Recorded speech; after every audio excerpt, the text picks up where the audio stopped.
नमस्कार, स्वागत है आप सभी का इंडिया न्यूज उत्तर प्रदेश उत्तराखंड में और मैं हूं आपके साथ अपूर्वा सिंह।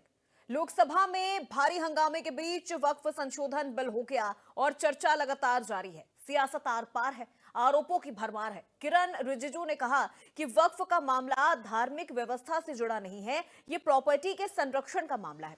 सरकार चाहती है कि वक्फ बोर्ड का मैनेजमेंट सुचारू तरीके से चले। वहीं विपक्ष लगातार सरकार पर निशाना भी साध रही है। लोकसभा में अखिलेश यादव ने कहा कि वक्फ बिल के पीछे ना तो नीति सही है और ना नीयत। देश के करोड़ों लोगों के घर और दुकान को बीजेपी सरकार छीनना चाहती है। अधिकांश दल इसके विरोध में है, तो फिर इस बिल को वो क्यों लाना चाहती है? वक्फ संशोधन बिल आज का सबसे बड़ा मुद्दा है, इसीलिए आज इसी मुद्दे पर होगी प्रदेश की सबसे बड़ी चर्चा। तो देखिए, वक्फ संशोधन बिल को आज लोकसभा में पेश किया गया है। अल्पसंख्यक मामला के मंत्री किरण रिजिजू ने 58 मिनट तक उन्होंने वक्फ संशोधन बिल को लेकर उन्होंने अपना पक्ष रखा है, लेकिन विरोध के स्वर जब से वक्फ संशोधन का जिक्र शुरू हुआ है तब से ही विपक्षियों का जो विरोध है वो लगातार सामने आ रहा है। अब ऐसे में किरण रिजिजू ने कहा है कि ये किसी धार्मिक संस्था से जुड़ा मामला नहीं है, ये प्रॉपर्टी संरक्षण से जुड़ा मामला है। जिस जमीन पर वक्फ दावा करती है, हर उस जमीन पर वक्फ दावा करती है, उन चीजों में ट्रांसपेरेंसी को लेकर हम ये संशोधन कर रहे हैं। और इसी खबर पे अधिक बातचीत के लिए हमारे चैनल हेड अजीत प्रताप सिंह हमारे साथ लाइव जुड़ चुके हैं। सीधे उनका रुख करते हैं। अजीत जी, 58 मिनट तक आज किरण रिजिजू ने ये जो भाषण है वक्फ संशोधन बिल पर वो उन्होंने दिया है। वो कह रहे कि ये प्रॉपर्टी संरक्षण से जुड़ा मामला है, इसे धार्मिक दृष्टिकोण से नहीं देखना चाहिए। देखिए, बिल्कुल अपूर्वा, किरण रिजिजू जो कि केंद्रीय मंत्री हैं और उनका ये विभागीय मसला है और उन्होंने ही बाकायदा 58 मिनट तक लोकसभा के अंदर इस पर बात की और उन्होंने सीधे तौर पर ये कह दिया कि भाई ये धार्मिक मसला नहीं है, मुसलमान जो है इसे धार्मिक एंगल ना दें, ये प्रॉपर्टी के संरक्षण से जुड़ा मामला है। क्योंकि देखिए, जो वक्फ है, वक्फ का जो अगर आप शाब्दिक अर्थ देखिए अपूर्वा, तो इसका मतलब होता है ठहरना या रोकना। लेकिन वक्फ की परिभाषा बिल्कुल वक्फ में काम करने वाले लोग, वक्फ के चेयरमैन, वक्फ की संपत्तियों पर दावा करने वाले, उन्होंने इसका अर्थ बिल्कुल बदल दिया है। वक्फ की संपत्तियों को बेचा जा रहा है, वक्फ की संपत्तियों का नाजायज दुरुपयोग किया जा रहा है। अब केंद्र सरकार अगर संशोधन बिल ला रही है तो उन केंद्र सरकार का सीधे तौर पर कहना है कि भाई ये आपकी कोई पर्सनल आपके लिए बिल नहीं है, ये तो हम प्रॉपर्टी को संरक्षण करने के लिए आ रहे हैं, प्रॉपर्टी को संरक्षित करने के लिए ला रहे हैं। बहुत सारी वक्फ की संपत्तियों को लेकर आप देखिए अपूर्वा की सीबीआई जांच चल रही है, बहुत सारी सीबीसीआईडी राज्यों में अलग अलग जांच कर रही है। भारत में जो वक्फ एक्ट है ये 1954 में पहली बार ये बना था और 1995 में इस एक्ट में कुछ संशोधन किए गए थे और साल 2013 में इसमें बदलाव किए गए थे। एक बार फिर इस बिल में संशोधन किया जा रहा था, इसमें लोगों को बहुत आपत्ति नहीं होनी चाहिए। हालांकि जो विपक्ष के नेता हैं वो सीधे तौर पर इसका विरोध कर रहे हैं। उनका सीधे तौर पर कहना है नहीं, सरकार ये गलत कर रही है, सरकार लोगों को ठग रही है। अलग अलग तरीके से सबका अपना मानना है। लेकिन अपूर्वा, अगर देखा जाए तो पूरे तौर पर वक्फ संशोधन बिल से किसी को नुकसान नहीं होने वाला। इसमें जो प्रस्ताव पारित किए जा रहे हैं, जैसे जिलाधिकारी को पावर देने की बात है, दो अन्य लोगों को यानी मुस्लिम समाज से अलग दो ऐसे लोगों को उसमें रखा जाएगा। उसका मकसद सिर्फ एक है कि इस किसी प्रॉपर्टी का आप दुरुपयोग न कर सके। जब कैबिनेट बनी थी तो कैबिनेट का भी उद्देश्य यही था कि अगर फैसला होगा तो वो कैबिनेट से फैसला होगा और कोई गलत फैसला नहीं होगा। अगर उसको बहुत सारे लोग मिलकर किसी चीज का प्रस्ताव पारित करते हैं तो वो नहीं होगा। 1950 के दशक में वक्फ की संपत्तियों को देख रेख के लिए बाकायदा बनाया गया था और इसकी जरूरत महसूस की गई थी। 1954 में ये बाकायदा वक्फ एक्ट के नाम से कानून बनाकर सेंट्रल वक्फ काउंसिल का प्रावधान किया गया था पूर्वा। लेकिन धीरे धीरे चीजें बदलती, आपने देखा कश्मीर में धारा 370 को हटाना पड़ा, धारा जो 35 है उसको हटाना पड़ेगा। सीए एनआरसी को लेकर आपने देखा कितना बवाल हुआ। इस वक्त देश में करीब 32 वक्फ बोर्ड हैं जो अलग अलग काम कर रहे हैं और वो हमेशा विवाद में रहे हैं। 1964 में पहली बार सेंट्रल वक्फ काउंसिल जो है उसका गठन किया गया था। 1954 में इसमें कानूनी बदलाव के लिए केंद्र सरकार को भेजा गया था, जिसमें वक्फ बिल लाया गया था। तो आप देखिए अलग अलग, देखिए अगर इसके मायने समझिए तो लोकसभा के अंदर टोटल 543 सांसद, ये बिल कैसे पास होगा, सरकार की तैयारी क्या है, बीजेपी और जो मोदी सरकार उसकी तैयारी क्या है। उसमें 294 वो भाजपा के सदस्य हैं, 234 कांग्रेस के और 14 अन्य हैं। लेकिन इसे पास कराने के लिए 272 सांसदों की जरूरत है, जिसके लिए बाकायदा बीजेपी के पास 272 का आंकड़ा है, तो लोकसभा में आसानी से ये बिल पास हो जाएगा। दूसरी तरफ उसके बाद ये राज्यसभा में जाएगा। अगर आप राज्यसभा का आंकड़ा देखें तो उसमें भी जो बीजेपी की गिनती है वो बहुमत पास कराने के करीब है, क्योंकि 236 सांसद राज्यसभा में है और उसमें बीजेपी पास करा लेगी। तो आप अगर इसके मायने समझिए तो यही है कि ये बिल किसी के विरोध के लिए नहीं लाया जा रहा है। इसमें वक्त अगर आप देखें तो जो संशोधन किए गए उसको बहुत शार्ट में हम बता देते हैं, क्योंकि बाकी मेहमानों के पास आप जाएंगे जी।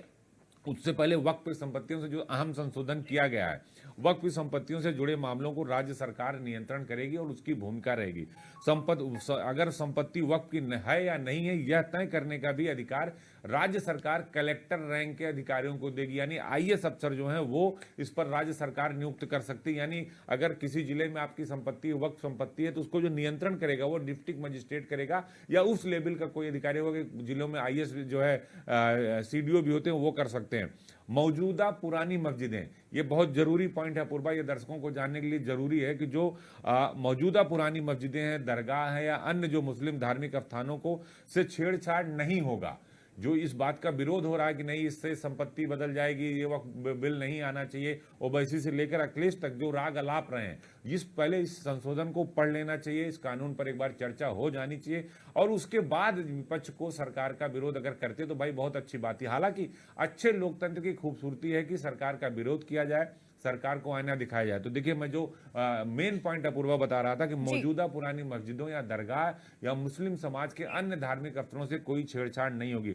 तो बहुत सारे ऐसे प्रस्ताव इसमें किए गए हैं। तो निश्चित तौर पर जो ये विपक्ष और पक्ष यानी सत्ता पक्ष और विपक्ष दोनों आमने सामने आ गए, चाहे राहुल गांधी हो, अखिलेश यादव हो, आम आदमी पार्टी के सांसद जो है संजय सिंह हो, सभी लोग इस बिल का विरोध करें और असीसुद्दीन ओवैसी भी। तो आज इस पे 8 घंटे चर्चा होनी है और चूंकि 236 का आंकड़ा जो राज्यसभा का है वहां और जो 272 का आंकड़ा जो लोकसभा में है उसमें बीजेपी सक्षम है पास कराने के लिए। हालांकि विपक्ष इस बात का विरोध कर रहा है। अब ये देखना है कि बीजेपी का जो एनडीए है वो सारे लोग बीजेपी के साथ खड़े हैं नहीं खड़े हैं, थोड़ी देर में जब वोटिंग होगी तो पता चल जाएगा पूर्वा। बिल्कुल, क्योंकि अजय जी देखिए मेन जो यहाँ पर पेंच फंस रहा था वो एनडीए को लेकर ही फंस रहा था, क्योंकि चंद्रबाबू नायडू के लिए भी मुस्लिम जो वोट बैंक है वो काफी ज्यादा जरूरी हो जाता है, जेडीयू के लिए भी मुस्लिम वोट बैंक काफी ज्यादा जरूरी हो जाता है। तो ऐसे में ये तमाम जो घटक दल थे बीजेपी के वो ये चाहते नहीं थे कि बीजेपी किसी भी तरह मुस्लिम किसी भी तरह से उनसे खफा हो। चलिए मैं लौटूंगी आपके पास अजीत जी, हमारे साथ कुछ खास मेहमान भी जुड़ गए हैं, एक बार उनका परिचय करवा देती हूँ। राजूदास जी महाराज हमारे साथ जुड़ गए हैं, महंत हैं हनुमानगढ़ी के। राजूदास जी बहुत स्वागत है आपका। और मतीन खान प्रदेश अध्यक्ष मुस्लिम लीग के हमारे साथ जुड़ गए हैं। मतीन साहब आपका भी बहुत स्वागत है। सवालों की शुरुआत मतीन साहब मैं आपसे करना चाहूंगी। आज वक्फ संशोधन बिल पेश किया गया लोकसभा में, दो ही चीजें होंगी, या तो पास होगा या तो नहीं होगा, और अगर हो जाता है तो उसके बाद फिर आप लोगों का क्या रवैया रहेगा?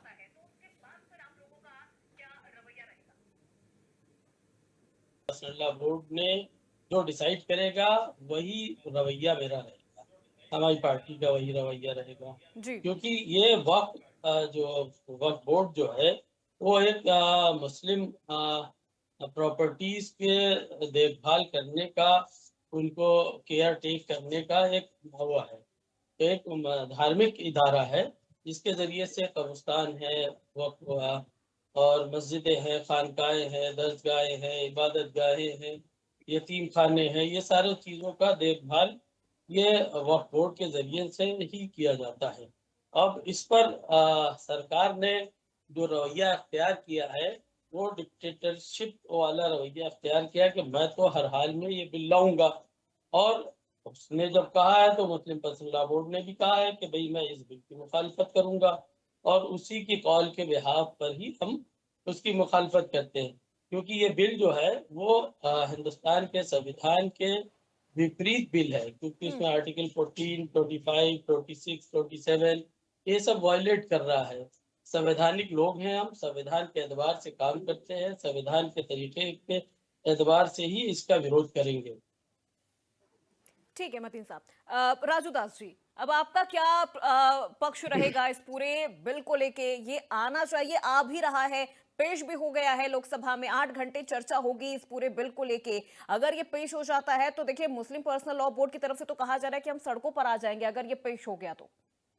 पहले तो आभार व्यक्त करता हूं देश के यशस्वी प्रधानमंत्री जी का और धन्यवाद व्यक्त करता हूं देश के उन नेताओं को जिन्होंने इस मुस्लिम संशोधन बिल के पक्ष में अपना मतदान करने का मूड बनाया है और प्रयास कर रहे हैं।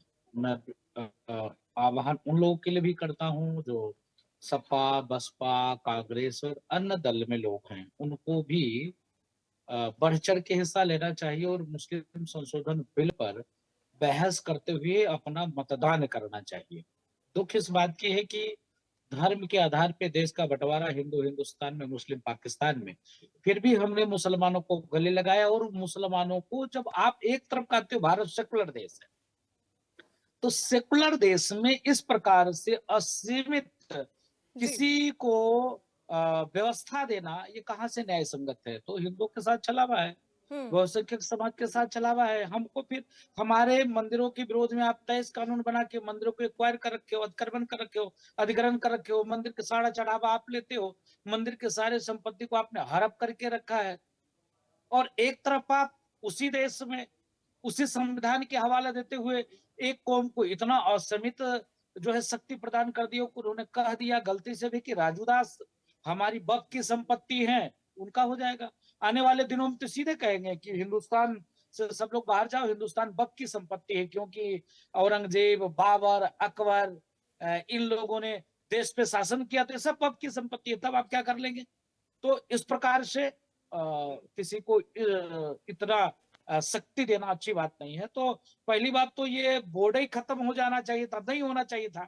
लेकिन चलिए कोई बात नहीं है, इसमें कुछ करेक्शन किया जा रहा है, सुधार किया जा रहा है, तो इस पर करेक्शन हो रहा है, ट्रांसपेरेंसी की बात की जा रही है। अजीत जी, मैं आपसे यहां समझना चाहूंगी, देखिए वक्फ बोर्ड की संपत्तियों को कानूनी दायरे में लाया जा रहा है, ट्रांसपेरेंसी का जिक्र शुरू से हो रहा है कि जब वक्फ बोर्ड बिल में जो संशोधन होगा, इस कानून में जो संशोधन होगा, तो कुछ ट्रांसपेरेंसी सामने आएगी, चीजें क्लियर हो जाएंगी कि कितनी संपत्ति वक्फ की है और कहां से कितनी अर्निंग वक्फ की हो रही है। वरना अभी तो आज किरण रिजिजू ने कहा कि हम जिस इमारत में बैठे हैं कल को वक्फ कह देगा ये उनकी संपत्ति है। तो जिक्र यहां ट्रांसपेरेंसी का हो रहा है, फिर क्यों परेशानी हो रही है?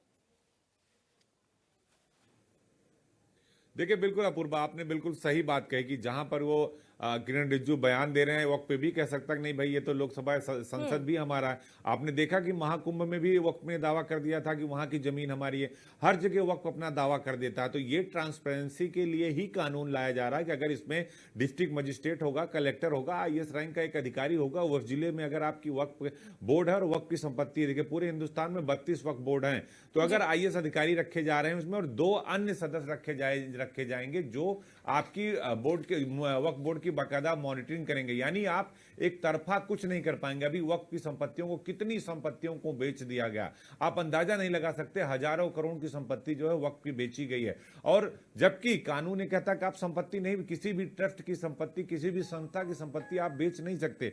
तो यही बात तो कही जा रही कि इसमें जो एक संशोधन हम आपको बता रहे थे पूर्वा, उसको वहीं से जोड़ते हैं कि औकाफ की सूची यानी गजट में प्रकाशन के 90 दिनों के भीतर आपको पोर्टल पर अपडेट करना होगा। यानी आप जो भी करेंगे आपको 90 दिन के अंदर वक्फ की जो संपत्ति है उसका, जो अगर आप कुछ खरीद बेच रहे हैं तो 90 दिन पहले आपको पोर्टल पर डालना होगा। तो ये कौन सी गलत बात है? ये तो ट्रांसपेरेंसी है। जैसे ई टेंडर होता है वैसे ही कहा जा रहा है कि भाई आप अगर कोई काम कर रहे हैं तो 90 दिन पहले आप पोर्टल पर डाल दीजिए, सबको पता चल जाए कि भाई ये वक्फ है और ये काम करने जा रहे हैं। दूसरा, वक्फ परिषद में 5 सदस्यों के अलावा, पदेन सदस्यों के अलावा 2 सदस्य गैर मुस्लिम होंगे। वो इसलिए रखा जा रहा है कि आपका जो बैलेंस है वो बना रहे। आपने देखा होगा कि जब सुप्रीम कोर्ट के अध्यक्ष की नियुक्ति होती है या किसी बड़े व्यक्ति की नियुक्ति होती है तो उसमें नेता विपक्ष भी होते हैं, उसमें जो नेता विपक्ष होता है वो भी होते हैं, सुप्रीम कोर्ट के रिटायर्ड जज होते हैं। वो इसीलिए होता है कि आप कोई काम एक तरफा मत कर पाए। सुप्रीम कोर्ट के अगर चीफ जस्टिस की नियुक्ति हो तो उसमें भी बाकायदा एक कमेटी है, उसमें भी विपक्ष के नेता होते हैं। तो आप इसको अलग तरीके से ले रहे हो कि ये लगता है जैसे कि आपकी ये जागीर है, आपकी और संपत्ति है। ये जो बात वो कह रहे थे, जैसे कश्मीर में कहा जा रहा था कि धारा 370 कभी नहीं हट सकता, कांग्रेस उसको कह रही थी। जम्मू कश्मीर में उमर अब्दुल्ला, महबूबा मुफ्ती सब ये कह रहे थे कि भाई देश में बंटवारा हो जाएगा, अगर आपने धारा 370 हटा दिया तो वहां शांति हो जाएगी। तो ये वो अपने आप को हिंदुस्तान से अलग मानते थे।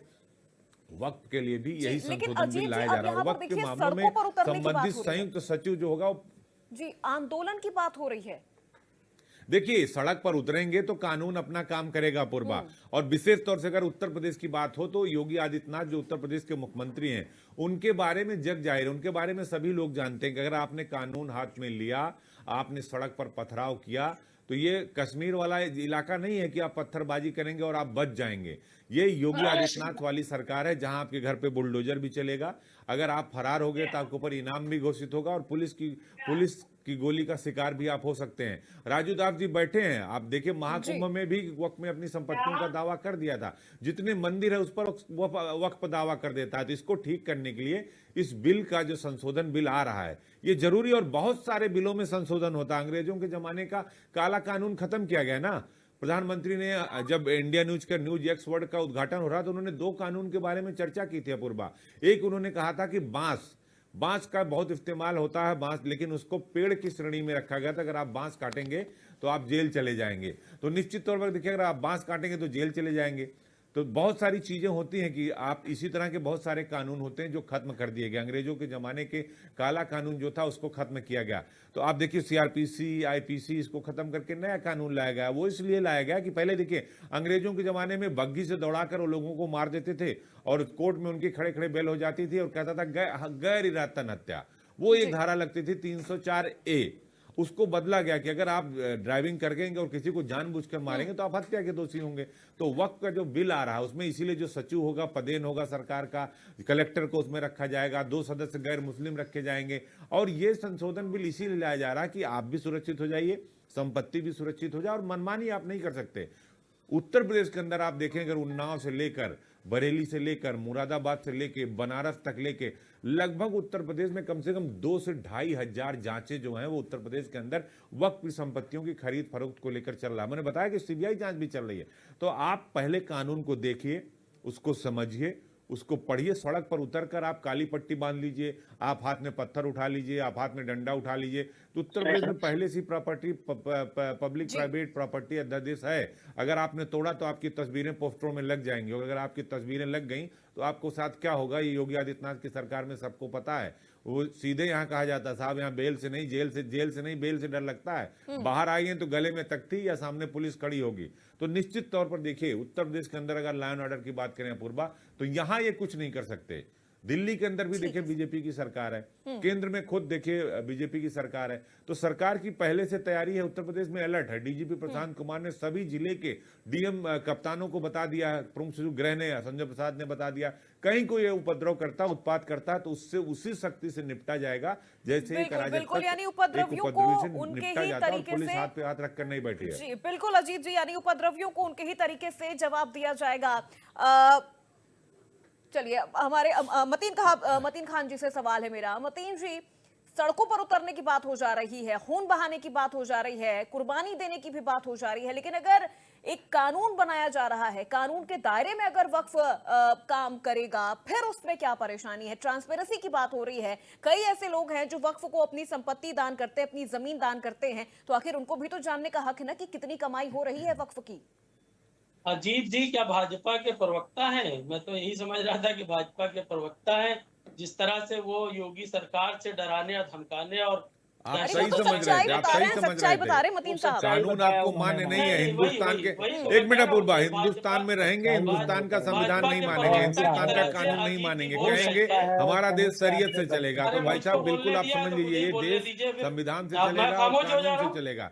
मुझे बीजेपी का प्रवक्ता मत बताइए, आप अपने बारे में सोचिए कि हिंदुस्तान के अंदर रह के हिंदुस्तान का विरोध कर रहे हैं, हिंदुस्तान के कानून का विरोध कर रहे हैं। आप कहेंगे हम शरीयत से कानून चलाएंगे, शरीयत से देश चलेगा। आप कहते हैं शरीयत से चलाएंगे। भाजपा के लीडर जिस तरह से डराने धमकाने ऊपर पहुंचाने का काम बता रहे हैं, उसी तरह से अजीत जी भी कर रहे हैं।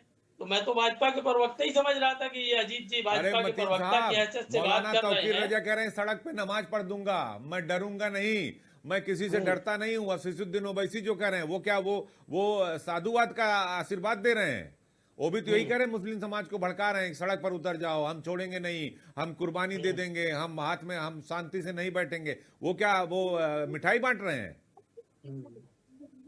तो खैर इस तरह से एक रिजवी साहब हैं, वो भाजपा के अगर आप सवाल करेंगे मतीन साहब तो जवाब देना पड़ेगा। हाँ नहीं, मैं तो बता रहा हूँ ना एक रिजवी साहब आते अच्छा, हैं, वो वो वैसी दाढ़ी भाजपा और के आदमी मौलाना है, वाले तो हैं, अखिलेश जी को सुन मौलाना लीजिए। जैसे लगते हैं, और वो ये बात को कह रहे हैं कि उन्होंने जिस तरह से आपने जो जो व्याख्या की है वो सब वहां से ही जोड़ के आते हैं, भाजपा के लोग हैं। उन्होंने आज बाकायदा उनका वीडियो आ गया, उन्होंने वक्फ संशोधन बिल की हिमायत का ऐलान कर दिया है। इसी तरह के लोगों के लिए आपका ये नजरिया है, और मैं कहता हूँ लॉ रूल ऑफ लॉ की बात अगर करिए तो आपके आगरा की समाज बात के क्यों नहीं देखिए, करते हैं? वाफिद रूल ऑफ अली अजीत जी, हैं बॉम्बे अजीत में, जी, बॉम्बे रूल में ऑफ लॉ मुस्लिम के समाज लिए के लोग आगरा मिठाई में बांट रहे कितने हैं, दंगाइयों वो को तो चिन्हित खुश किया लग योगी दिख रहे हैं। सरकार ने? अजीत जी, आगरा में कितने दंगाइयों को चिन्हित किया है? भाई हमने जो ऐलान किया है, हम जो कर रहे हैं वो देखिए, संविधान जहां के भी उत्पात हो रहा एतबार है, से इस बात कर सरकार रहे में हैं। तो कहाँ कार्रवाई हो कितने रही है, चिन्हित किया? ये आपको भी पता है, आप भले ही डिबेट में मत आगरा में बताइए। कितने लोगों को चिन्हित किया, कितने बुलडोजर चलाए? अजीत जी बता सकते होंगे, उनके पास तो सारी रिपोर्ट्स रहती होंगी अजीत जी के पास। बिल्कुल बता सकते हैं, मेरा जो तो कितने आंकड़े हैं आगरा वो में कितने आंकड़े लोगों अपने को आप चिन्हित बोलते हैं, करके उसमें जेल व्यक्ति को भेज बोलने दिया की है? जरूरत नहीं पड़ती। आगरा में कितने लोगों को चिन्हित करके जेल भेज दिया, जो बहुत बुलडोजर सारे लोग लेकर जेल के गए, दलित चिन्हित समाज हो के रहे हैं, एमपी जो को, उपद्रव करेगा, दलित जो समाज अराजकता के करेगा, एमपी उनके को खिलाफ की कार्रवाई हत्या होगी। करने के लिए उनके घर पे जो आक्रमण किया है, कितने लोगों को चिन्हित किया, कितने लोगों को जेल भेजा, सब जान रहे हैं। ये पक्षपात वाली राजनीति हो रही है, उसी का शिकार अजीत जी भी हो रहे हैं। मैं बिल्कुल डंके की चोट पे कह रहा हूँ, हिंदुस्तान के संविधान में पक्षपात जो वाली हमें राइट राजनीति दिए तो अब तक आप लोग करते आ रहे थे मतीन साहब, और नहीं, उसके पक्षपात शिकार हो की रहे थे राजनीति, अरे ये भी पक्षपात बता की दीजिए ना कि आप मासूम हिंदुस्तान के समुदाय के लोग कानून कर को रहे हैं, मानते अजीत जी हैं, कर आप रहे हैं। हिंदुस्तान के मैं संविधान अजीत को जी मानते कह हैं। रहा हूँ, अजीत छोड़ जी दीजिए पक्षपात शरीयत, की बात कर छोड़ रहे हैं। दीजिए शरीयत में, भाजपा हिंदुस्तान की के कानून सरकार को की मानिए। तरफ से वो धमकी वक्फ बिल देने का संशोधन काम आ कर रहा रहे है, हैं, बहुमत के साथ आ रहा है, मुसलमानों को उसको देखिए, डराने और समझिए, धमकाने का पढ़िए, काम आप कर रहे लोगों हैं। फिर के बात करिए। मौलाना, संवैधानिक एक बात नहीं मिनट कर रहे मतीन हैं। साहब, अब देखिए, अब संवैधानिक ये बात नहीं धमकी कर वाली रहे अरे यही शब्दों काम का तो इस्तेमाल मत वैसे भी करिए। आप करते लोगों के हैं। मौलाना मैं धमकी एनडीए अखिलेश के जो यादव भी यही गठबंधन के करते हैं, घटक दल है 80 ना, मैं कह रहा तो हूँ, हो रहा वो अजीत है। कह जी रहे वो थे। धमकाने की बात कर रहे हैं मुसलमानों को। अजीत जी, हिंदुस्तान के संविधान में जो हमें राइट दिया अरे है, भाई, तौकीर राइट टू रजा का प्रोटेस्ट, बयान मैं सुन प्रोटेस्ट लीजिए करूंगा। मतीन साहब, तौकीर रजा साहब का बयान सुन लीजिए, बरेली के मौलाना साहब का बयान सुन लीजिए, जाकिर नायक का बरेली के बयान सुन मौलाना लीजिए, भाजपा के लोग हैं। असीसुद्दीन ओवैसी का बरेली बयान के जो सुन लीजिए, मौलाना अखिलेश जिनका वो यादव का बयान बयान आया सुन है, लीजिए। बहराइच के हैं, और बरेली के वो कह करके वो आ रहे हैं, बरेलवी कह रहे हैं, वो तो बहराइच के हैं, और उन्होंने वक्फ संशोधन बिल की आज हिमायत की है। आप देख लियो, भारतीय जनता पार्टी के आदमी है वो, उनको हाँ, तो लेकर आप के आप उनसे पूरी बात कर लिए, वो कम्युनिटी तो को अपने आपके ही खड़े में समाज कर के रहे हैं ना। हैं, उनसे तो हम कहने गए नहीं। वो वैसे तो मुंबई में जो मुस्लिम मुस्लिम समाज राष्ट्रीय के मंच लोग के लोग भी जश्न हैं, मना रहे हैं, मिठाई मुस्लिम खा रहे उलमा हैं, काउंसिल के उनसे भी तो अजीत सिंह कहने गए ही मुस्लिम नहीं। उलमा बोर्ड लखनऊ ने के भी भाजपा बीजेपी ने बना दफ्तर पे रखा जो है, मुस्लिम समाज के उसके लोग भी मिठाई लोग हैं। बांट रहे हैं, जश्न मना रहे हैं, उनसे तो अजीत सिंह कहने गए वो- नहीं। तो उनसे वही मतीन तो साहब कह को रहा हूं बात कि करनी चाहिए ऐसे ना कि लोग- भाई आप जश्न ऐसे क्यों लोग मना रहे हैं। भारतीय जनता पार्टी के लोग हैं, भारतीय जनता पार्टी के लोग हैं, आकर के लोगों को खलफचात में डालते हैं और भड़काऊ बयान देते हैं, और सरकार उनको पूरी छूट देती है। मैं कह रहा हूं कि जो हिंदुस्तान का संविधान है, संवैधानिक तरीके से जो प्रोटेस्ट करना है वो हम करेंगे। पट्टी बांध करके प्रोटेस्ट आकर पूरे भारत के अंदर 20 से 25 करोड़ लोगों ने किया। कहीं कोई दंगा हुआ, कोई आफत हुई, कोई कयामत हुई? बिल्कुल, प्रदर्शन तो शांति तौर पे ही होना चाहिए मतीन साहब। तो शांति प्रदर्शन तौर पे तो हमने शांति तौर प्रदर्शन पे ही किया। होनी चाहिए। अगर आपने उग्र मुस्लिम प्रदर्शन पर्सनल किया लॉ तो बोर्ड आपकी के दिशा और मुस्लिम दशा दोनों पर्सनल लॉ भटक बोर्ड जाती का है। ऐलान था कि आप काली पट्टी बांध करके प्रोटेस्ट करें, तो इसमें क्या क्या विरोध किया? क्या इनने संविधान को उल्लंघन किया? क्या रूल ऑफ लॉ का उल्लंघन तौकीर किया? रजा साहब ने तो ये कह दिया कि हमारे लिए खुशी का त्योहार नहीं है, गम का त्योहार है ईद। कोई भी मुस्लिम तौकीर समाज रजा का को व्यक्ति, बंद कोई भी करिए ना। मुसलमान नए कपड़े ना आप पहने। तौकीर रजा या मतीन जो भी संविधान के खिलाफ बात वो तो करे, सरकार जो भी का काम है, वो तो भड़काऊ सरकार का बयान काम है, करे, हमारा काम वो- नहीं है। हम वो तो उनके बंद करें। बयान पर चर्चा चलिए, कर रहे हैं। ठीक है मैं मतीन सरकार को कह रहा हूँ, वो सरकार बंद करे उनको ना। और रही बात जितना पूरी प्रत्यक्षता बयान की है कि आप मुस्लिम पर्सनल ये वक्फ बोर्ड में नॉन मुस्लिम भी होना चाहिए, हिंदू एंडोमेंट बोर्ड है उसमें नॉन हिंदू क्यों नहीं होना चाहिए?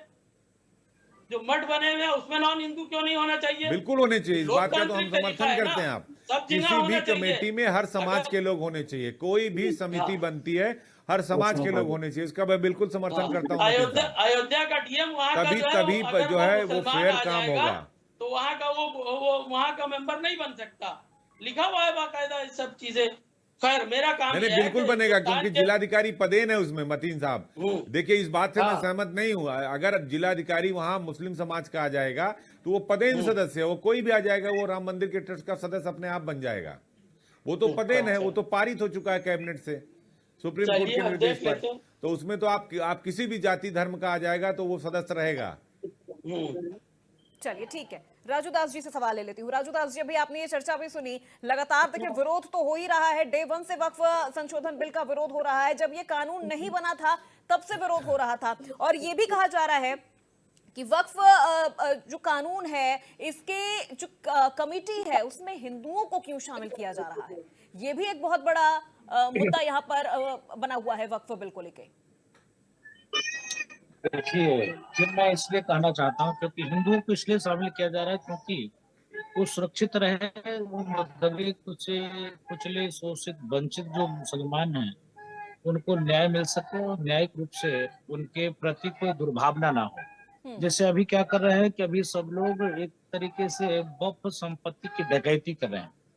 पहली बात तो जो मुस्लिम यहाँ से पाकिस्तान गए, उनकी संपत्ति है, वो संपत्ति हिंदुओं को देना चाहिए, या तो फिर जो गरीब मुसलमान है जिनके पास नहीं कुछ है उनको बसाना चाहिए। लेकिन ऐसा कुछ नहीं है, खाली लूट, विरोध करना, विरोध करना, विरोध करना, विरोध करना, विरोध ही इन्होंने लक्ष्य बना के रखा है कि अगर कोई भी बीजेपी कार्य करेगी, काम करेगी, उसका विरोध करेगी। बीजेपी जो लाभ का कार्य करेगी उसका खूब लाभ भी लेंगे, बीजेपी का खाएंगे भी। और ऐसे अगर कोई सही बात कर देंगे तो अजीत सिंह जी जैसे सही बता दिया तो उन्होंने कह दिया कि बीजेपी का प्रवक्ता है। अरे अजीत सिंह जी ने सही कहा ना कि जो कट्टरपंथी हैं, वो जो मुस्लिम नौजवानों को भड़का रहे हैं कि रोड पे आएंगे, सड़क पे आएंगे, हम ये करेंगे, हमको वो करेंगे, वो तो कहा कि किनारे हो जाएंगे। लेकिन जिसने विरोध किया उसके घर बुलडोजर चलेगा, इनकाउंटर होगा, डंडे पड़ेंगे, तो इसको कौन झेलेगा? ये बता रहे हैं कि ये बीजेपी के प्रवक्ता हैं अजीत सिंह जी, वो डरवा रहे हैं योगी जी से। अरे योगी जी उत्तर प्रदेश के मुख्यमंत्री है भाई, तुम्हारे वोट से मुख्यमंत्री नहीं है, सनातनियों की वोट से मुख्यमंत्री है। लेकिन योगी जी आप सबके लिए कार्य और काम कर रहे हैं। योगी जी के संसाधन का खूब आप दोहन करते हो, लाभ कर लेते हो। सरकारी आप देखो स्वास्थ्य बीमा योजना के अंतर्गत तो 10 लाख रुपए आप लोग लेते हो, लेकिन वोट एक नहीं देते हो। डबल डबल आप अनाज लेते हो, आपकी पत्नियां, आपकी बीवियां, आपकी बहुएं पहले जाकर लाइन लगा लेती है, सारा अनाज वो लेने का कार्य करती है। लेकिन वोट देने के लिए आप बताते हो अरे ये कैसे? आप हज सब्सिडी के नाम पर जाते हो, कोई वो हज पैसा सब्सिडी नहीं लेते हो, लेते। लेकिन कोई आप हज ये कहते सब्सिडी हो खत्म कर तो दी कहने गई। का मतलब है उल्टा कि सीधा ऐसे ना बयान काम करिए नहीं चलेगा, राजूदास ऐसे जी। काम नहीं चलेगा। राजूदास जी धर्म उल्टा के सीधा आधार बयान पर, न करिए। धर्म के आधार पर ये कट्टरता को बंद राजूदास जी करेगा। ये उल्टा देश सीधा बयान न दीजिए, कोई हज इस्लामिक सब्सिडी किताब खत्म से कर नहीं दी है। चलेगा। 5 वक्त नमाज पढ़ते हो हज लाउड सब्सिडी स्पीकर खत्म हो लगाकर गई है। और कहते हो अल्लाह महान है, सब बेकार है। तो हम तो कभी नहीं कहते कि राम जी महान है, बाकी सब शैतान है। हम तो सबको गले लगाने का कार्य और काम करते हैं। आप बताओ, झूठ बोलने हमारे बैठ धर्म ग्रंथ करते से और आपको एंकर प्यार नहीं है, साहिबा सनातन से कोई एंकर मतलब नहीं साहिबा है, उनको हिंदू टोकती देवी नहीं देवता है। से अनुराग नहीं है, फिर भी आपको गले लगाते हैं, फिर आपको भाई बना के रखते हैं। जो गाय खाने वाले, जो अपने सगी बहन से संबंध बनाने वाले, उसको भी हम भाई राजूदास बना के ठीक है, रखते ठीक हैं, है। भाई बना के रखते मैं हैं, ऐसे भाई बना फालतू के के लोगों रखते को हैं, आप इतना अपूर्णा जी सम्मान बात देते क्यों नहीं हैं। करती? आप उनको टोक कुत्ते क्यों नहीं को रही घी है? हजम नहीं अपूर्णा होता जी है, आप कैसी बातें सुन रही है कुत्ते बैठ करके? राजूदास जी, घी हजम नहीं सर होता अब देखिए है। राजूदास जी, नहीं, पर्सनल मत होइए। वक्फ बिल पर चर्चा हो रही है, अब आप कहाँ पर्सनल हो रहे हैं? फालतू ये की बात चीजें मत बोलिए, ये चीजें मत बोलिए, पर्सनल ये चीजें मत पर्सनल बोलिए, नहीं, पर्सनल मत पर्सनल होइए। लोगों की बात नहीं सुनने के लिए बैठा पर्सनल ठीक है, नहीं है। ठीक है, ठीक ये है, विषय ठीक है, है, राजूदास जी पर्सनल मत होइए, सर पर्सनल मत होइए। ये वक्फ बिल पर चर्चा कर रहे हैं ना, भाव हल्के नहीं संशोधन पर चर्चा कर रहे हैं, क्या खराबी है, तो क्यों नहीं लागू संशोधन होना के चाहिए लिए और हो रहा बात है? करें। अब आप पर्सनल मत हो जाइए। बातें करे चले जा रहे हैं। ठीक है राजूदास जी, नहीं वो नहीं बोल रहे, नहीं बोल रहे, नहीं बोल रहे, मतीन जी झूठ ठीक है, बोले नहीं बोल चले रहे। जा रहे हैं। ठीक है, वो नहीं बोल रहे हैं, पर्सनल मत होइए राजूदास जी। मैं आपसे भी कह रही हूँ, मतीन साहब मैं आपसे भी कह रही हूँ, पर्सनल मत होइए। वक्फ बिल पर चर्चा कर रहे हैं, हेल्दी डिबेट रखिए। अजीत जी, अखिलेश यादव की तरफ से कहा गया है कि जब भी बीजेपी कोई ऐसा कानून लाती है अपनी नाकामी छुपाती है। वक्फ बिल पर इतनी चर्चाएं हो रही हैं, लेकिन जब जीएसटी लागू करना था, जब नोटबंदी करनी थी, तब रातों रात ये चीजें हो गई, कोई चर्चा नहीं हुई, कोई डिस्कशन नहीं हुआ। देखिए बिल्कुल अखिलेश यादव जी ये कह रहे हैं कि जब नोटबंदी लानी थी, दूसरे कानून लाने थे, उस पर कोई चर्चा नहीं। अभी आपने देखा होगा जब लोकसभा सत्र की शुरुआत हुई तो कई सारे मुद्दों पर चर्चा होनी थी। महाकुंभ आप एक उदाहरण ले लीजिए, जब उस पर चर्चा होनी थी तो विपक्ष ने वॉकआउट कर दिया था। जब चर्चा होगी तो आप वॉकआउट कर देंगे। और ये कहेंगे कि चर्चा नहीं हो रही है। जब चर्चा नहीं होगी तब भी आप आरोप लगाएंगे। जब चर्चा हो रही है तो उसमें आप पार्टिसिपेट करिए और भाग लीजिए। अच्छी बात यह है कि आज विपक्ष के सभी नेता मौजूद हैं और उस बिल पर चर्चा हो रही है और सभी लोग उस पर चर्चा कर रहे हैं। सब अपना अपना मत रख रहे हैं, अपना अपना पक्ष रख रहे हैं। लेकिन ज्यादातर समय आप देखिए, चाहे विधानसभा उत्तर प्रदेश की हो, चाहे देश की लोकसभा हो, जब कोई बड़ा बदलाव होता है, कोई बड़ा कानून लाता है, किसी बड़े मुद्दे पर चर्चा होती है, तो विपक्ष जो है वो सदन के बाहर हो जाता है, वॉकआउट कर देता है। तो अखिलेश यादव का आरोप लगाना भी दो तरीके से, एक तरीके से सही है और दूसरे तरीके से सही नहीं है, क्योंकि आप एक बार चर्चा नहीं होने देते उस समय तो आप बाहर हो जाते हैं। अब जब चर्चा हो रही है तो चर्चा के अंदर भी आप वही कह रहे हैं कि आप चर्चा कराना नहीं चाहते, और बीजेपी अपनी नाकामयाबी छुपाने के लिए ऐसे बदलाव करती है, ऐसे कानून लाती है। तो ये विपक्ष के नेता हैं राहुल गांधी जी, आप उनके जो इंडिया गठबंधन है उसके आप जो है सदस्य हैं। उसमें ममता बनर्जी से लेकर अरविंद केजरीवाल से लेकर यानी आम आदमी पार्टी से लेकर बहुत सारे लोग हैं। तो आप लोगों को सत्ता पक्ष का विरोध करना चाहिए, और जब आप सदन में चर्चा के दौरान रहेंगे, उपस्थित रहेंगे, तभी विरोध कर पाएंगे। और देखिए, अखिलेश यादव के सामने विरोध करने का अलावा कोई रास्ता नहीं है, क्योंकि उत्तर प्रदेश में उनको राजनीति करनी है। उत्तर प्रदेश के अंदर अगर आप जो उनकी राजनीति का जो दायरा है, जो उनका जिस तरीके से बीजेपी के खिलाफ अखिलेश यादव राजनीति करते हैं, तो उसमें मुस्लिम और यादव वोट बैंक उनका प्रमुख वोट बैंक, और देखिए मुस्लिम वोट बैंक को वो खिसकने नहीं देना चाहते। और आप देखिए, यही धर्म संकट नीतीश कुमार और चंद्रबाबू नायडू के सामने भी, नीतीश कुमार के यहाँ भी बहुत बड़ी संख्या में मुस्लिम मतदाता हैं। इसलिए चर्चा की जा रही थी भाई एनडीए में क्या होगा, किस तरह से होगा, वो शामिल होंगे कि नहीं शामिल होंगे। हालांकि अभी सब कुछ बीजेपी के लिए अच्छा, और उनका जो बहुमत है वो बहुमत होता दिखाई दे रहा। हालांकि सदन में चर्चा चल रही है, इस पर लगातार चर्चा चल रही है वक्फ संशोधन बिल पर। जो रार मची है वो इसी बात को रार मची है कि भाई हिंदू लोग, गैर मुस्लिम कैसे उसमें सदस्य बन रहे हैं, यानी हिंदू सदस्य कैसे दो बनाए जा रहे हैं, कैसे कलेक्टर को जिम्मेदारी दी जा रही है। जो मतीन साहब कह रहे थे, अखिलेश यादव जी भी वही बात कह रहे हैं कि भाई बीजेपी अपनी नाकामयाबी छुपाने के लिए ऐसा कानून ला रही है, और संशोधन है, ये कोई नया कानून नहीं है, वक्फ बिल में संशोधन है, तो उसको लेकर चर्चा होनी चाहिए। और देखिए, देश की संपत्ति है, जो मुस्लिम भाई पाकिस्तान चले गए, जिसको बाद में शत्रु संपत्ति घोषित कर दिया गया, वक्फ के अंदर में आ गया। देश के अंदर जो 32 वक्फ बोर्ड है, उनके सारे चेयरमैनों ने उन संपत्तियों पर कहा भाई ये हमारा है, वही उसको बेचते चले जा रहे हैं। अरबों रुपए वक्फ में अनियमित तरीके से, यानी गलत तरीके से कमाया गया, और उसका फायदा कुछ चंद लोगों ने उठाया। उसमें कोई गरीब मुसलमान शामिल नहीं है कि उन्होंने वक्फ की अरबों की संपत्ति बेची तो गरीब मुस्लिम भाई का घर उन्होंने बनवा दिया, ऐसा कुछ नहीं किया। उससे वो खुद माला माल हुए, और इसीलिए मैं कह रहा हूं कि इसकी जांच देश स्तर की जांच एजेंसियां कर रही हैं। तो ये संशोधन बिल आना देश के लिए जरूरी है। ठीक है, आपको विरोध करना है तो आप विरोध करो, लेकिन आप काली पट्टी बांध के करो तो अच्छा। जो मतीन साहब कह रहे थे कि हम तो विरोध करेंगे, जो शांति ढंग से आप विरोध कर सकते हो, शांति तौर पर आप विरोध कर सकते हो, लेकिन अगर आप उग्र प्रदर्शन करोगे, आप उग्र विरोध करोगे, उकसाओगे, तो फिर कानूनी दायरे में आप आ जाएंगे और आपके खिलाफ कार्रवाई होगी। फिर बाद में फिर ये शोर मचाते हैं कि जाति के आधार पर, धर्म के आधार पर बुलडोजर चलाया जा रहा है, उस पर कार्रवाई की जा रही है। तो देखिए, ये सब नहीं चल पाएगा। आपका सवाल अखिलेश यादव पर था, तो हमने 2 लाइन में बस इतना ही कहना है कि अखिलेश यादव को उत्तर प्रदेश के अंदर सियासत करना है, और उत्तर प्रदेश में जाति, धर्म और संप्रदाय से ऊपर उठकर आप राजनीति नहीं कर सकते। और समाजवादी पार्टी का एक वोट बैंक है, उसको बचाना अखिलेश यादव की मजबूरी, इसीलिए वो ये बातें कर रहे हैं।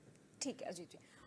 मतीन साहब, अभी आप जिक्र कर रहे थे धमकियों का, ऐसे शब्दों का आप इस्तेमाल कर रहे थे। हमें तो ये भी जानकारी मिली है कि कई ऐसे मौलाना थे जो टीडीपी से लेके एलजेपी तक वहां के तमाम जो लीडर्स हैं उनको भी धमकाते हुए नजर आए हैं कि आप वोट मत करिएगा, वक्फ कानून के जो संशोधन हो रहा है उसके पक्ष में आप वोट मत करिएगा। वो उनसे सवाल करिएगा। मैं जो वक्फ संशोधन बिल की बात है उस पर आ जाइए। मैं एक बात कह रहा हूँ कि जैसे बात आती है कि साहब ये तमाम वक्फ की प्रॉपर्टीज, अब वक्फ का जो चेयरमैन होता है गवर्नमेंट बनाती है, एक प्रोसीजर है, 2 गवर्नमेंट के नॉमिनेटेड लोग होते हैं और लोग होते हैं, मगर उससे बहुत बड़ा योगदान जो है सरकार का होता है, सरकार चेयरमैन बनाती है।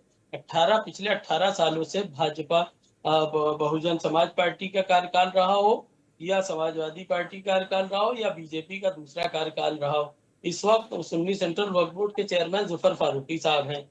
जुफर फारूकी साहब से सरकार की साठगांठ की बुनियाद पर उनके पास कोई कार्रवाई नहीं होती है, और वो आज तक जेल नहीं गए हैं। और उन्होंने जिस तरह से जुफर फारूकी हो या शिया पसरल्ला बोर्ड के वसीम रिजवी रहे हो, या इस तरह के जो भी लोग रहे हैं, ये सरकार की पूरी संरचना में ये बोर्ड होते हैं, ये लोग चेयरमैन होते हैं और इनको पूरी खुली छूट सरकार देती है और यही लोग खुर्द-बुर्द करते चले आए हैं। और तकरीबन 78% प्रॉपर्टीज वक्फ प्रॉपर्टीज जो है वो इन्होंने इनकी मिली भगत से ही वो वक्फ प्रॉपर्टीज पर लोगों ने कब्जा कर रखा है। बाकायदा सरकार ने भी कब्जा कर रखा है। सरकार के ने बाकायदा एक रिपोर्ट है, उसके अंदर बाकायदा लिखा हुआ है कि 76% 78% लोग जो 78% सरकारी तंत्र का कब्जा है। लखनऊ में बहुत सी ऐसी प्रॉपर्टीज हैं, अगर आप कहिएगा मैं पूरी लिस्ट निकलवा करके दे दूंगा आपको, तो देख लीजिएगा कि वो सब कब्जा है ऑलरेडी। मैं ये बेसिक बात ये है कि भाई इसमें, और रही बात डिजिटलाइज कह रहे हैं बार बार होगा, साहब डिजिटलाइज ऑलरेडी वक्फ बोर्ड है। सारे डाटा राज्यसभा में भी बाकायदा पेश किए गए थे और राज्यसभा ने किसी सवाल किसी सांसद के जवाब में जवाब दिया था कि 99-98% वक्फ की प्रॉपर्टीज डिजिटलाइज हो गई हैं, बाकायदा पोर्टल पे आ गई हैं और वक्फ का जो भी बात एक आती है कि साहब इतने वक्फ और बढ़ गए। आज अगर कोई बहुत सी मस्जिदें हैं, बहुत सी खानकाएं हैं, दरसगाहें हैं और कब्रिस्तान है, मैं लखनऊ के ऐसे कई कब्रिस्तान का हवाला दे सकता हूँ जो वक्फ बोर्ड में इंदराज नहीं है, वो यूजर बाई वक्फ है। तो मगर वो अगर वो जाकर के इंदराज कराते हैं तो वो ये प्रोपेगेंडा किया जाता है कि साहब बहुत प्रॉपर्टी हो गई, बहुत प्रॉपर्टी बढ़ गई, इतने परसेंट बढ़ गई, इतने परसेंट बढ़ गई। ये एक प्रोपेगेंडा किया जा रहा है। मैं कहता हूँ कि भाई ठीक है, गवर्नमेंट के अधीन क्या चीज नहीं होता, चेयरमैन होता है, सीईओ होता है, गवर्नमेंट के 2 लोग गवर्नमेंट के नॉमिनेटेड होते हैं, एमएलए होते हैं, हाई कोर्ट का वो होता है, बार काउंसिल का मेंबर होता है, ये सब मेंबर्स होते हैं। और चंद लोगों पर अगर बाकायदा कार्रवाई करके उन पर जो है अंकुश लगा लिया जाए तो ये कहना कि साहब वक्फ बोर्ड जो है वो भू माफिया बन गया, तो ये बिल्कुल औचित नहीं होगा। लिहाजा जो भी कानून के दायरे हैं उस दायरे के राजू एतबार से दासी काम कहते होना हैं कि वक्फ बोर्ड नहीं है, भू माफिया बोर्ड है, इसे समाप्त कर देना चाहिए और इसकी जगह पे सनातन बोर्ड बनाना चाहिए। राजू दास जी ही कहते हैं। नहीं नहीं राजू दास नहीं से सुन मैं डिबेट नहीं कर रहा हूँ, मैं राजू दास जी के किसी भी, क्योंकि ये लीग से हट के बात करने लगते हैं और मैं लीग से हट के बात करने का आदी नहीं हूँ। चलिए ठीक है, राजू दास जी कुछ कहना चाह रहे हैं? नहीं नहीं देखिए, जब ये तो कहना है, जैसे हम लोग सत्य बोलते हैं तो कड़वा होने लगता है, तकलीफ होने लगता है, तभी बताते हैं लीग से हट के बात करें। पूछना चाहता हूँ, क्या धर्म के आधार पर देश का बंटवारा किसने किया? हमने किया कि आपके पूर्वजों ने किया? नंबर 1। नंबर 2, किसने किया? किसने? यशवंत सिंह की किताब पढ़ लीजिए आप। ठीक है नंबर मतीन दो। साहब, एक मिनट सर, सुन लीजिए, नंबर- सुन लीजिए, रंजीत पहले जी। सुन नंबर लीजिए। 2, ये तो सुन लीजिए, तकलीफ है, हाँ। आप सुनना नहीं चाहते। नंबर 2, ये हुआ कि हिंदू हिंदुस्तान रहेंगे, मुस्लिम पाकिस्तान में जाएंगे। फिर भी हमारे पूर्वजों ने, देश के बुद्धिजीवी वर्ग के लोगों ने खूब गले देश के लगाया। संविधान ने, देश के और संविधान ने, संविधान देश के किसने संविधान बनाया? ने ये संविधान देश का तुम्हारे संविधान पूर्वज ने बाबा बनाया कि हमारे पूर्वज ने बनाया? बाबा भीमराव अरे बाबा राजू अरे दास जी, बाबा भीमराव सर अम्बेडकर वक्त पे कौन चर्चा थे? करते हैं ना, आप वक्त वक्त पे की बात चर्चा करेंगे, करते हैं। उनकी सीधी इसीलिए बात मैं करेंगे। चर्चा कर रहा हूँ, इसलिए थोड़ा नहीं, ये उनको वक्त शांत की तो बात करें, करेंगे वो नहीं, सुनना ये नहीं उनकी चाहते। सीधी बात करेंगे। बाबा साहब मैं- भीमराव मैं- अम्बेडकर के मैं संविधान ऐसे को लोगों से किस प्रकार से तोड़ा गया? कांग्रेस ने मैं बलात्कार किया उस ऐसे लोगों संविधान से का, और जबरदस्ती इस अपर्णा प्रकार जी, से मैं ऐसे वक्फ लोगों से बोर्ड, बहस नहीं करूंगा, उस मैं समय लीव में कर वक्फ रहा बोर्ड क्यों हूँ, मैं नहीं लीव कर कर रहा? रहा अरे हूँ। ठीक तो है बाबा साहब मतीन भीमराव साहब, रुक जाइए, अम्बेडकर, रुक जाइए। बाबा साहब भीमराव अम्बेडकर थे, तब वक्फ बोर्ड क्यों नहीं बना था भाई उनके सामने में? तब बनना चाहिए था ना, तब नहीं बना। मुसलमानों के जिस प्रकार से ताकत दी गई उस संविधान बनने के बाद कांग्रेस के द्वारा, उस समय में बाबा साहब ने क्यों नहीं दिया था भाई? विषय ये नहीं, विषय ये है कि वक्फ बोर्ड शुद्ध रूप से मुसलमानों की अधिकार का हनन करने वाला है और दूसरे को संपत्ति को अपना वक्फ बोर्ड की संपत्ति बताकर उसको हड़पने का काम कर रहा है। चलिए ठीक है राजू 1400 दास जी, अब वर्ष, देखिए 1200 मतीन वर्ष, साहब नाराज 1000 होकर चले गए। वर्ष। मतीन साहब नाराज वो होकर चले गए। बोलो, इसलिए ऐसा चले कर रहा है जाएंगे। ग्राफिक्स। 1 मिनट मेरी बात सुन लीजिए। जी। मतीन साहब नाराज हो कि इसलिए चले जा रहे हैं, वो फैक्ट सुनने के बाद तकलीफ होती, दिक्कत होती। मेरा कहना यह है, अगर गलती से किसी मुस्लिम उसने वक्फ बोर्ड वालों ने कह दिया कि राजू दास हमारी संपत्ति है, राजू दास मतलब हमारी संपत्ति है, तो हम किसी न्यायालय के शरण में नहीं जा सकते। हम उन्हीं के पास जाएंगे कि सरकार मैं तो साधु हूँ, संत हूँ, महात्मा हूँ, हम आपकी कैसे हो सकते, हम तो सनातन को हो गए ना, आपका कैसे हो जाएगी। अब उन्हीं के पास हमको जाना पड़ेगा। तो क्या डेमोक्रेसी में, लोकतांत्रिक व्यवस्था में, जहां आप कहते हो कि संविधान की राज है, जहां आप कहते हो कि ये देश सेकुलर है, क्या वहां कोर्ट जाने का भी अधिकार हमारा समाप्त कर दिया जाएगा? इतने हेलो, असीमित इससे फोटो शक्ति खींच के डाल देकर दो। वक्फ इससे बोर्ड डाल। को क्या कराना चाहते हैं सेंड भाई? कर। आने वाले दिनों में 1 मिनट के लिए मैं पूछ, जैसे मतीन साहब उठ के चल दिए, आने वाले दिनों में कह दे मतीन साहब कि पूरा हिंदुस्तान वक्फ बोर्ड है, बोलेंगे कैसे? बोलेंगे क्या औरंगजेब राजा थे, अकबर राजा थे, बाबर राजा थे, सब उनकी संपत्ति है, वक्फ बोर्ड है। क्या करोगे भाई आप? क्या हम्म। करोगे भाई आप कहीं कोर्ट भी नहीं जा सकते क्योंकि आपने कानून बना रखा है ऐसा काला कानून। तो अगर इसमें संशोधन हो रहा है, सुधार हो रहा है, हम लोग तो खत्म करने की बात कर रहे थे। हम लोग कह रहे थे ठीक है राजू दास जी। जैसे आप हम्म। इनको असीमित शक्ति दिए हो, वैसे आप सनातन बोर्ड बनाओ ना, हम्म। हिंदू राष्ट्र बनाओ ना, तब इनको आप बोर्ड बना के दीजिए। भारत को हिंदू राष्ट्र बना दो, हिंदुस्तान को हिंदू राष्ट्र बनाओ, तब इनको शक्ति दीजिए, तो मैं मानूंगा कहा भाई नहीं देना चाहिए, क्योंकि भारत हिंदू राष्ट्र है, इसलिए मुसलमानों को अलग से वरीयता देनी चाहिए, तब तो ठीक भी लगता है। अब इस प्रकार से डेमोक्रेसी में, लोकतांत्रिक व्यवस्था में, प्रजातंत्र में, जहां प्रजा मालिक होती है, जहां संविधान रूप से देश चलता है, वहां पर इतनी शक्ति नहीं देनी चाहिए। चलिए ठीक है। अजीत जी देखिए, सरकार ने मुसलमानों को 5 अहम भरोसे भी दिए हैं कि मस्जिदों पर कार्रवाई नहीं होगी, धार्मिक स्थलों और व्यवस्थाओं में कोई हस्तक्षेप नहीं होगा, जिसको लेकर बार बार मुस्लिम समुदाय की तरफ से ये विरोध भी किया जा रहा था कि हमारे मस्जिदों पर कार्रवाई हो जाएगी, जो कब्रिस्तान की जमीन है उस पर कार्रवाई हो जाएगी, विवादित जमीनों पर उच्च स्तरीय अधिकारी ही निर्णय लेंगे, वक्फ परिषद में गैर मुस्लिम सदस्यों की सीमा तय होगी। तो ये कुछ भरोसे भी सरकार की तरफ से मुस्लिम समुदाय को दिए गए हैं। देखिए बिल्कुल वक्फ बोर्ड में ऐसा नहीं कि उनकी पावर को घटा दिया गया है, उन्हें वक्फ बोर्ड से बाहर कर दिया गया। नियमों में बदलाव किया गया है अपूर्वा, और वो बदलाव ये है कि भाई 2 सदस्य बाहरी रहेंगे, जिससे आप पर निरंकुश ना होने पाए वक्फ बोर्ड। डीएम उसमें इसलिए रहेगा कि आप कोई भी फैसला एक तरफा नहीं कर सकते, आप अपनी संपत्ति को, वक्फ की संपत्ति को आप बेच नहीं सकते। जो राजू दास जी कह रहे थे कि हर चीज पर इन्होंने ये अपना दावा ठोक दे रहे हैं। मैंने पहले भी कहा कि महाकुंभ से लेकर दिल्ली तक, भाई किरण रिजिजू क्या कह रहे हैं, जिस जगह पे हम बैठ रहे हैं, जहां लोकसभा के अंदर से हम ये बिल ला रहे हैं, बाद में वक्फ कह देगा कि ये जगह भी उसकी है, वक्फ इसको दावा कर देगा। तो ये कानून लाना, ये बिल संशोधन लाना इसलिए जरूरी है, ऐसा नहीं कि उनको बाहर कर दिया जा रहा हो। देखिए आप विरोध करिए, विरोध करने से लोकतंत्र में कोई रोकता नहीं, और अच्छे लोकतंत्र में ये कहा जाता है कि भाई अशांति तरीके से आप अपना प्रदर्शन करिए। लेकिन जब आप उग्र प्रदर्शन करते हो, जैसे कह रहे हैं मौलाना तकी रजा कि मैं कहीं भी नमाज पढ़ूंगा, मुझे कौन रोक सकता है। योगी आदित्यनाथ ने कह दिया कि भाई सड़क नमाज पढ़ने के लिए नहीं है, सड़क चलने के लिए है। लेकिन जब कांवड़ यात्रा निकलती है तो वो हरिद्वार से लेकर गाजियाबाद तक चलती है, बलिया से लेकर बांदा तक चलती है। लेकिन उन्होंने कहा कि फिर आपका जो मुहर्रम का जुलूस होता है वो भी निकलता है, उसको तो हम नहीं रोकते। उस पर योगी जी ने सिर्फ इतना जरूर, योगी आदित्यनाथ ने कहा कि भाई उसकी साइज आप छोटी कर लो, वरना हाई टेंशन की चपेट में आप मर जाओगे। तो जो वक्फ बिल है उसमें कई अहम जो संशोधन किए गए उसको आपको देखना चाहिए। उसमें इसलिए किए गए हैं कि संपत्ति को सुरक्षित रखा जाए। इसीलिए कहा गया कि भाई आप 90 दिन पहले पोर्टल पे डालोगे कि आप भाई वक्त में ये संशोधन कर रहे हो, या ये संपत्ति बेचना चाह रहे हो, ये खरीदना चाह रहे हो, तो आप पोर्टल पर डालिए। उसमें क्या आपत्ति है आपको? उसमें कोई आपत्ति नहीं होनी चाहिए। दूसरा कि जिस जिले में संपत्ति होगी वहां का जिला मजिस्ट्रेट, जो जिला अधिकारी होगा, वो उसका मेंबर होगा। वो इसलिए मेंबर होगा, पदेन सचिव होगा, वो इसलिए मेंबर होगा कि आप कोई बैठक करोगे, कोई मीटिंग करोगे, कुछ आप का फैसला लोगे तो उसमें डीएम रहेगा। अगर जिलाधिकारी रहेगा तो आप कोई गलत फैसला नहीं लोगे। 2 गैर सदस्यों को रखा जा रहा है जो मुस्लिम नहीं होंगे, गैर मुस्लिम सदस्य होंगे, तो उनको, वो भी 2 ही होंगे ना, फिर भी संख्या आपकी ज्यादा है। तो आप डर क्यों रहे? आप पीछे क्यों भाग रहे? कानून का विरोध क्यों कर रहे हो? आप उसका सामना करिए, कानून को देखिए। ऐसा नहीं कि जो मैंने पहली बात कही कि वक्त की संपत्ति बेचकर किसी गरीब मुसलमान का घर बना दिया गया।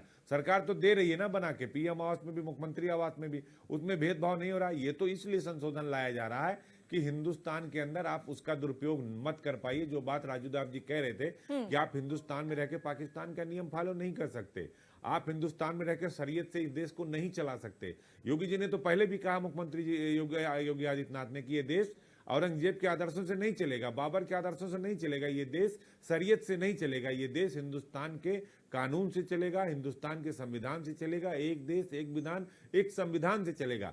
तो संशोधन बिल अगर आपको लाया जा रहा है तो ठीक है, सारा विपक्ष विरोध कर रहा है। अखिलेश यादव जी विरोध कर रहे हैं, राहुल गांधी जी विरोध कर रहे हैं, असदुद्दीन ओवैसी विरोध कर रहे हैं, आम आदमी पार्टी विरोध कर रही है, आप भी विरोध करिए। लेकिन विरोध करने का तरीका जो है वो शांतिपूर्ण ढंग से होना चाहिए, ना कि आप सड़क पर उतर जाइए। आप ठीक, आपने काली पट्टी बांध कर विरोध किया, उस पर कुछ नहीं हुआ, उस पर किसी ने आपको नहीं टोका, किसी ने नहीं बोला। लेकिन जिस तरह की बयानबाजी ओवैसी हो या मौलाना तौकीर रजा कर रहे हैं, वो आपको भड़का रहे हैं। और उसमें नुकसान किसका है? उसमें नुकसान जहां पर विवाद होगा, जहां पर उपद्रव होगा। संभल में हिंसा हुई, जो जियाउर रहमान बर्ग जो सांसद संभल है वो और वहां के विधायक, यानी वो जो है विवाद हुआ, उसमें नुकसान किसका हुआ? पूर्वा आम आदमी का नुकसान हुआ। जब गोली चलती है या विवाद होता है तो ये जाति देखकर या ये सीना देखकर नहीं देखती कि अजीत सिंह खड़े हैं या रहमान खान खड़े हैं या अकरम खड़े हैं। वो तो गोली चलती जो सामने वाला है उसे ही लगता है। तो आपको सब सम्मान करना चाहिए। ठीक है, आपका विरोध करना आपका काम, आप विरोध करिए, लेकिन इस तरह विरोध मत करिए कि ये लगे कि आप हिंदुस्तान के अंदर रहकर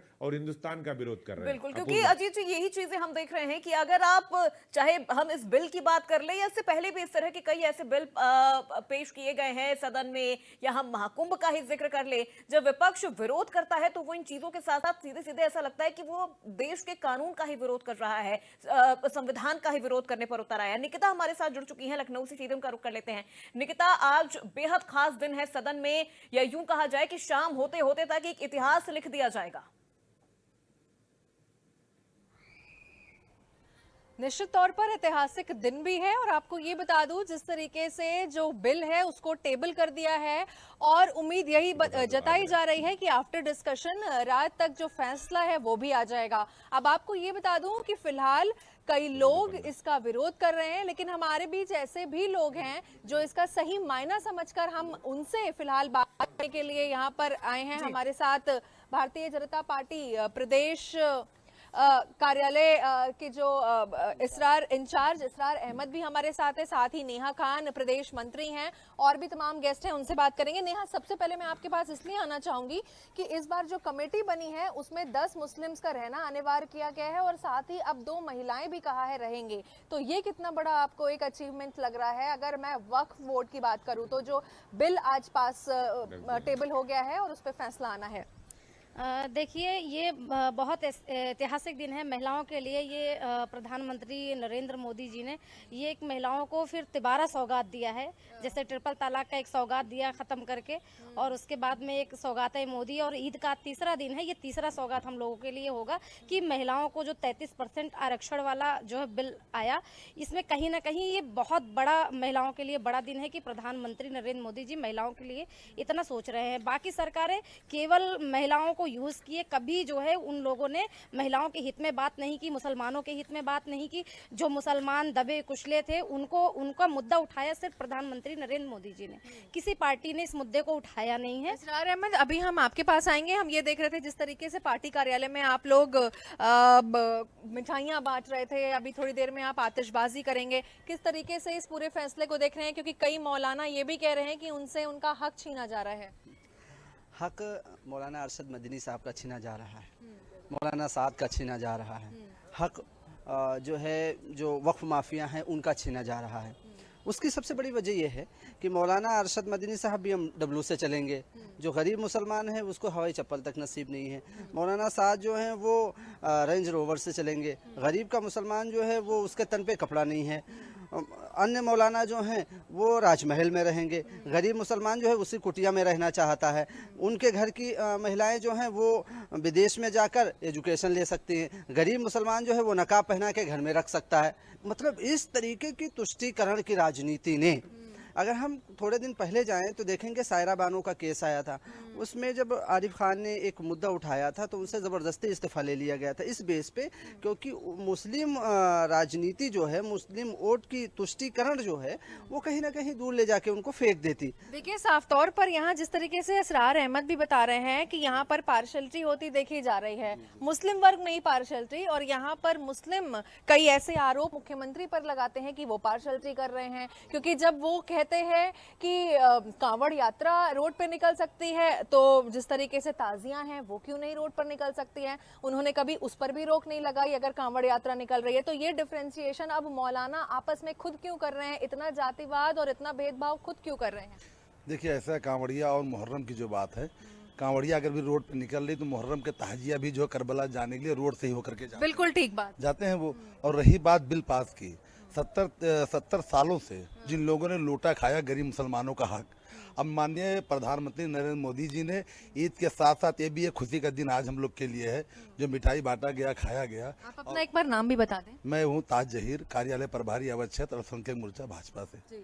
तो ये बिल का जो मसला है, इस पे जो भी लोग विरोध कर रहे हैं, विरोध करने वाले आप देख रहे हैं, पहले से जो भी नोचा झपटी किए लोग पूरे देश और प्रदेश में, अब उन लोग का दाल गलने वाला नहीं हो। माननीय नरेंद्र मोदी जी जो बिल पास किए हैं और इंशाअल्लाह ये पास होगा, इसमें कोई रुकावट नहीं होगी।